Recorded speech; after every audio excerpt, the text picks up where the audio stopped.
Hello दोस्तों, आपका हमारे चैनल डिसेंट हिंदी स्टोरीज़ में बहुत बहुत स्वागत है। Hello friends, welcome to our channel decent Hindi stories. आज हम लेकर आए हैं एक नई कहानी जिसका शीर्षक है दो गज ज़मीन। शुरू करते हैं आज की कहानी। एक बार रूस देश में दो बहनें रहती थी। बड़ी बहन की शादी शहर में रहने वाले एक अमीर व्यापारी से हुई थी, जबकि छोटी बहन की शादी गांव में रहने वाले एक किसान से हुई थी। एक बार बड़ी बहन अपनी छोटी बहन से मिलने उसके गांव गई। फुर्सत के पलों में जब दोनों बहनें बतियाने लगी तो बड़ी बहन अपनी अमीरी की, अपनी शहर की शेखी बगारते हुए कहने लगी, शहर में हम बड़े ठाठ से रहते हैं। बड़ा सा घर है, बाग बगीचे हैं, सुंदर नए नए फैशन के कपड़े, खाने को ढेरों नए नए स्वाद वाली वस्तुएं, तमाशे, थिएटर, घूमने को बहुत सारी जगहें। सच में बहुत आनंद आता है।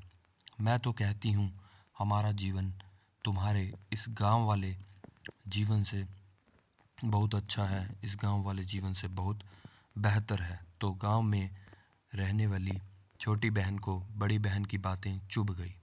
वह भी अपने ग्रामीण जीवन की तारीफ करते हुए बोली, ये सच है कि गांव का जीवन इतना सुंदर और स्वच्छ नहीं है जितना आपका शहर में है। हमें कहीं अधिक मेहनत करनी पड़ती है, लेकिन हमारा जीवन शांत है, सुरक्षित है। ज़मीन हमें हमेशा खाने को पर्याप्त दे देती है। अन्नदाता किसान गांवों में ही होते हैं, जबकि शहर में अमीर से गरीब होने में वक्त नहीं लगता, समय नहीं लगता है। तुम्हारे पति को जुए और शराब की लत लग सकती है, उसे कोई प्रेमिका मिल सकती है, लेकिन गांव में ऐसा कोई प्रलोभन, ऐसा कोई लालच नहीं है। मेरे पति मेहनतकश, मेहनती इंसान हैं और बुरी चीज़ों से दूर रहते हैं। छोटी बहन का पति, जिसका नाम पखोम था, ये रशियन नाम है पखोम, वही पास ही में ओसारे में लेटा हुआ था और दोनों बहनों की बातें सुन रहा था। वह अपनी पत्नी की बात सुनकर सोचने लगा कि उसकी पत्नी कुछ गलत नहीं कह रही है। गांव का जीवन सचमुच शहर की तुलना में बेहतर है, शांतपूर्ण है, सुरक्षित है, स्वच्छ है, लेकिन उसके पास बस एक ही कमी है और वह है ज़मीन। अगर उसके पास थोड़ी और ज़मीन होती तो उसका जीवन और भी सुख शांति से भरा हुआ होता, और भी सुख शांति से भरा हुआ होता, साधन संपन्न होता। फिर एक दिन उसने सुना कि उसके इलाके का जमींदार अपनी ज़मीन किसानों को बेच रहा है। खुद उसका पड़ोसी 50 एकड़ ज़मीन का सौदा करके आया था। तो पखोम ने अपनी पत्नी से कहा, देखो देखो, हमारा पड़ोसी जमींदार से ज़मीन खरीद रहा है, हमें भी कुछ ज़मीन खरीदनी चाहिए। अब उसने ज़मीन के लिए पैसों का इंतज़ाम करना शुरू किया। कुछ पैसे अपने साले से उधार लिए, अपने बेटे को दूसरे किसानों के यहाँ काम पर लगाकर वहाँ से पेशगी रुपये लिए और 25 एकड़ ज़मीन का टुकड़ा खरीदने में कामयाब रहा, जिस पर भोजपत्र के पेड़ होते हैं, भोजपत्र के पेड़ों का एक छोटा सा झुरमुट था। उस ज़मीन पर भोजपत्र के पेड़ों का एक छोटा सा झुरमुट था। अब पखोम बहुत खुश था। इस बार उसके यहाँ भरपूर फसल हुई, जिससे उसने अपना सारा पिछला कर्जा चुका दिया। अब उसके घर में शांति, खुशी का माहौल था, लेकिन ये माहौल ज़्यादा दिन नहीं टिक सका। अक्सर पड़ोसियों, जो उसके पड़ोसी थे, उन पड़ोसियों की गायें उसके खेतों में आ जाती थी और फसलों को नुकसान पहुंचाती थी।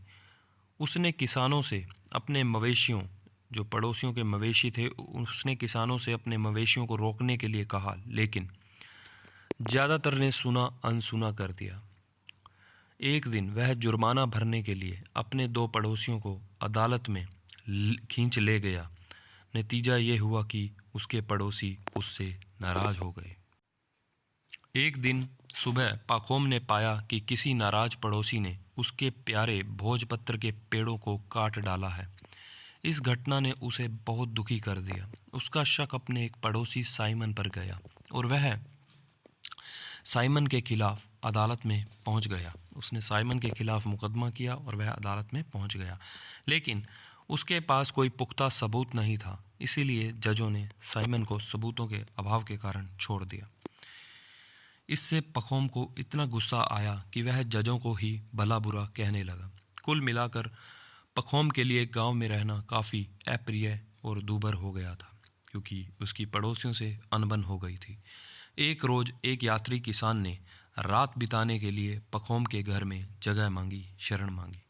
तो पखोम ने उस यात्री किसान का स्वागत किया। रात्रि भोजन के दौरान उस किसान ने पखोम को बताया कि मैं लोअर वोल्गा नामक जगह से आया हूँ। वहाँ बहुत अच्छी ज़मीन है और सस्ती भी है। मेरे गांव के बहुत से लोग वहीं जाकर बस गए हैं और अमीर हो गए हैं। किसान की बात सुनकर, उस किसान यात्री की बात सुनकर पखोम ने सोचा कि मैं यहाँ गरीबी में क्यों रहूँ, क्यों ना मैं वोल्गा में बस कर मैं भी अपनी स्थिति बेहतर कर लूँ। और उसने एक बार वोल्गा जाकर वस्तु स्थिति का पता लगाने का फैसला कर लिया, निश्चय कर लिया। अगले पतझड़ में पखोम वोल्गा में था। उसके घर रुकने वाले अजनबी किसान यात्री ने जैसा बताया था वहाँ सब वैसा ही था। बहुत अच्छी और सस्ती ज़मीन थी। पखोम खुशी खुशी घर लौटा। वस्तु स्थिति का अंदाज़ा लेकर खुशी खुशी घर लौटा। आकर उसने अपनी सारी ज़मीन और संपत्ति बेची और बसंत ऋतु के आते आते अपने परिवार को लेकर हमेशा के लिए उस जगह वोल्गा नगर में चला गया। वोल्गा के किसानों की पंचायत ने पखोम का जोरदार स्वागत किया। जितने पैसे वह लाया था उतने में उसे पहले के मुकाबले 5 गुना अधिक ज़मीन मिल गई। अर्थात अब वह 125 एकड़ ज़मीन का मालिक बन गया। उसने वहीं अपना घर बनाया, बैल खरीदे और खेती करना शुरू कर दिया। तो सब कुछ पहले के मुकाबले बहुत अच्छा चल रहा था। लेकिन कुछ ही समय बाद पखोम एक बार फिर से खुद को असंतुष्ट सा अनुभव करने लगा। बात दरअसल यह थी कि पखोम के खेत इकट्ठे नहीं थे, वे दूर दूर फैले हुए थे। जो उसके 125 एकड़ खेत थे वो दूर दूर फैले हुए थे। उसे एक खेत से दूसरे खेत में जाने में बहुत कठिनाई होती थी। उसने दूसरे अमीर किसानों को देखा था जिनके खेत इकट्ठे थे और वे अपने खेतों के बीच मकान बनाकर आराम से रहते थे और खेती करते थे। उसने सोचा कि अगर मैं भी ऐसे ही इकट्ठी ज़मीन खरीद लूं और उसमें अपना मकान बनाकर रहूं तो जीवन में चैन आ जाएगा। संयोगवश उसे एक किसान मिल गया जो अपनी 1200 एकड़ ज़मीन मात्र 1000 रूबल में उसे बेचने को तैयार था। तो पखोम ने उस किसान से ज़मीन की बात कर ली और रुपयों का इंतज़ाम भी कर लिया। लेकिन इससे पहले कि सौदा हो पाता, एक अजनबी व्यापारी रात बिताने के लिए पखोम के घर रुकने आ गया। तो रात को बातचीत के दौरान उस अजनबी व्यापारी ने पखोम को बताया कि मैं बहुत दूर बशकीर प्रदेश से आया हूँ। वहाँ के लोग बहुत ही अच्छे और मिलनसार हैं। उनके पास इतनी ज़मीनें हैं कि उन्होंने मुझे मात्र 1000 रूबल में 12,000 एकड़ ज़मीन बेच दी। इतनी सस्ती ज़मीन धरती पर शायद ही कहीं मिले, और ज़मीन भी कैसी, एकदम सोना उगलने वाली, उपजाऊ, जिसके बगल में ही एक नदी बहती है। तो उसने बताया कि वहाँ पर ज़मीन काफ़ी उपजाऊ है और उसके पास ही एक नदी बहती है।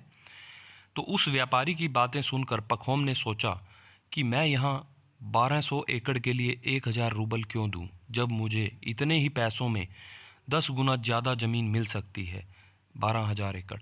उसने ज़मीन का सौदा स्थगित किया और व्यापारी की बातों की सच्चाई पता लगाने के लिए बशकीर देश जाने का निश्चय कर लिया, फैसला कर लिया। अपने परिवार को वहीं छोड़कर और एक विश्वस्त नौकर को साथ लेकर पखोम बशकीर प्रदेश की ओर निकल पड़ा।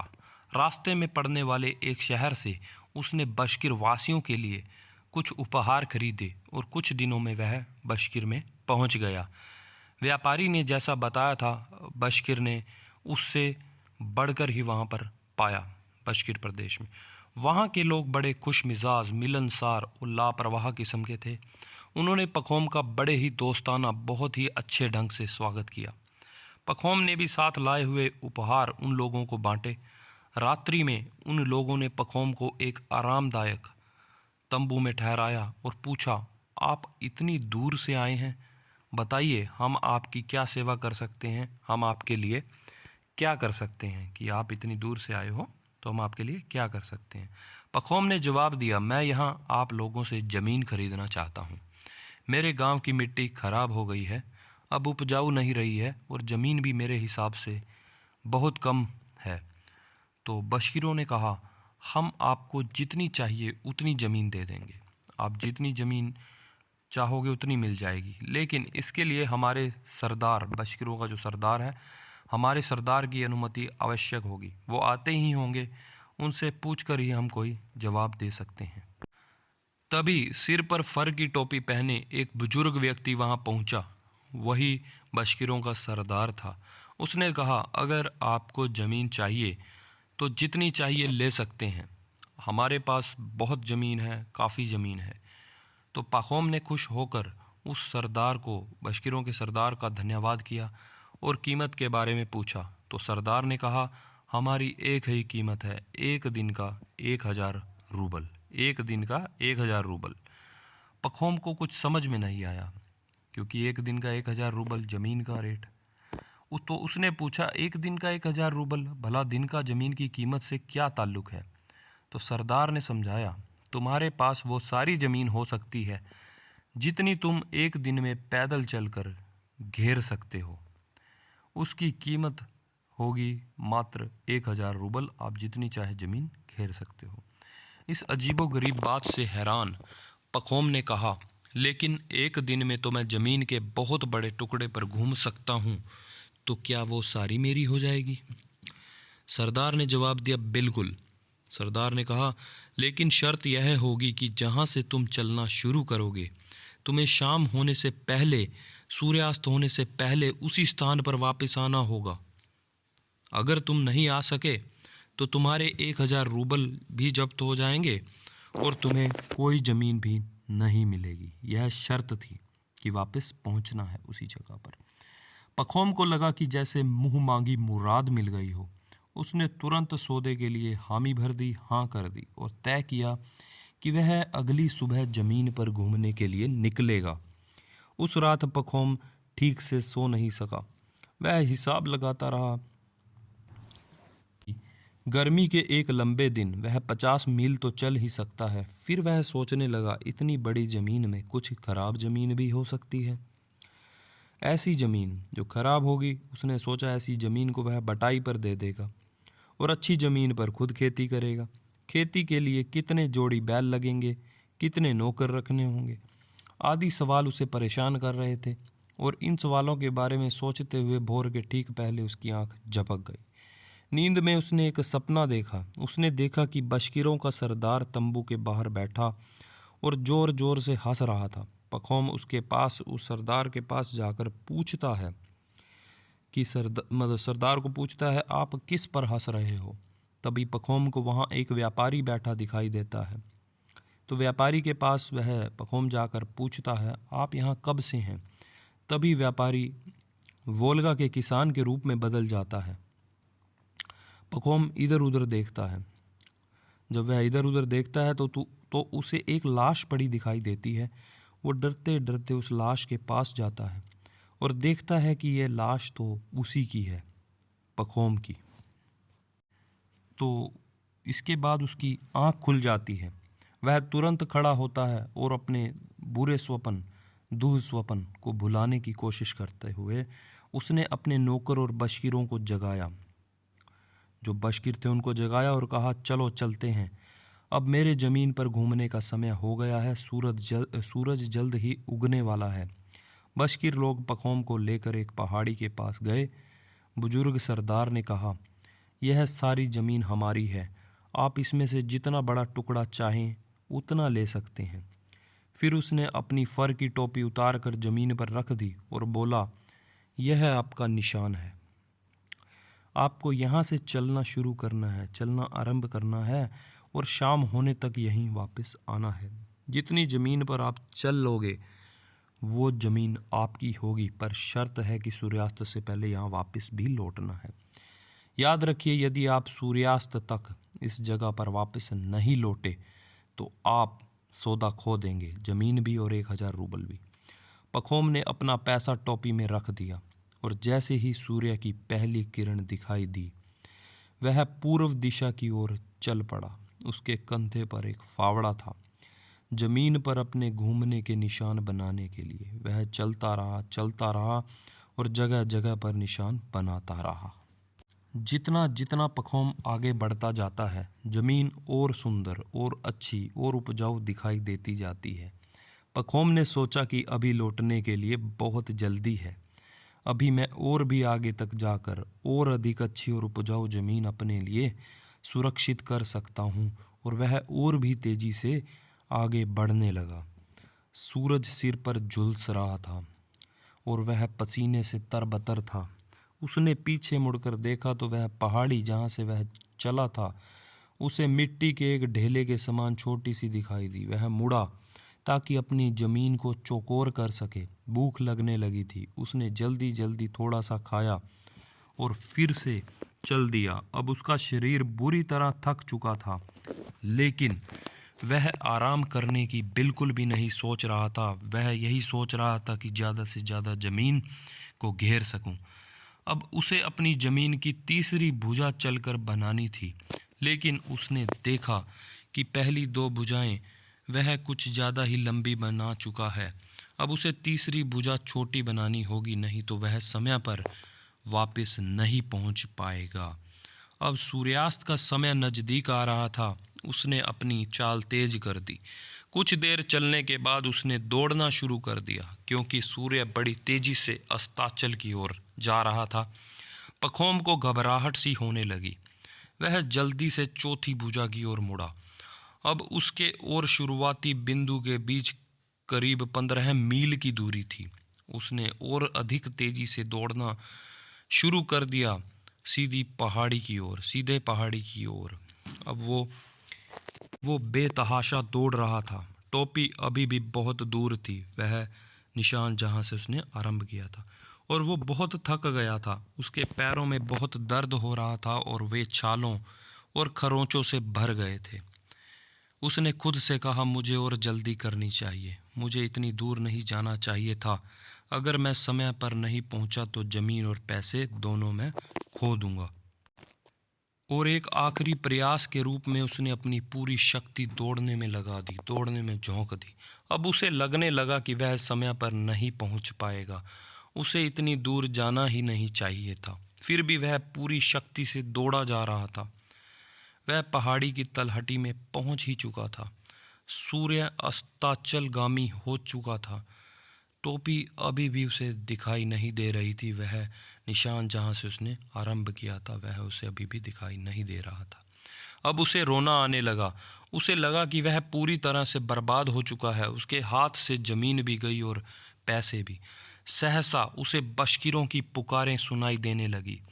वे टोपी के पास खड़े हाथ लहरा रहे थे और उसे प्रोत्साहित कर रहे थे। पहाड़ी की चोटी पर सूरज अभी भी पूरी तरह से डूबा नहीं था। उसने एक बार फिर बहुत अधिक जोर लगाया दौड़ने में, ताकि वह वहां पहुंच सके। अपनी आखिरी ताकत के साथ उसने बुजुर्ग सरदार को देखा। वो हंस रहा था और पखोम गिर पड़ा, फिर कभी न उठ सका। लेकिन उसका हाथ टोपी तक पहुंचने में तो कामयाब रहा। वह उस निशान तक पहुंच गया जहां से उसने शुरुआत की थी। बशकीर लोग ज़ोर ज़ोर से चिल्लाए, तुमने अच्छा किया, तुमने बहुत सारी ज़मीन जीत ली है। लेकिन पखोम को कुछ भी सुनाई नहीं दिया। पखोम का नौकर दौड़ा दौड़ा आया और उसने अपने मालिक पखोम को उठाना चाहा, लेकिन वह उठ ही ना सका। उसके मुंह से खून निकल रहा था, वह मर चुका था। तो नौकर ने फावड़ा लिया और अपने मालिक पखोम के लिए कब्र खोदी। कुल 2 गज ज़मीन ही उसके लिए काफ़ी थी। तो दोस्तों, यह थी आज की कहानी 2 गज ज़मीन। तो दोस्तों, कैसी लगी आपको यह कहानी? अगर अच्छी लगी है तो please like and share this video and subscribe the channel and press the bell icon for notification of more such stories.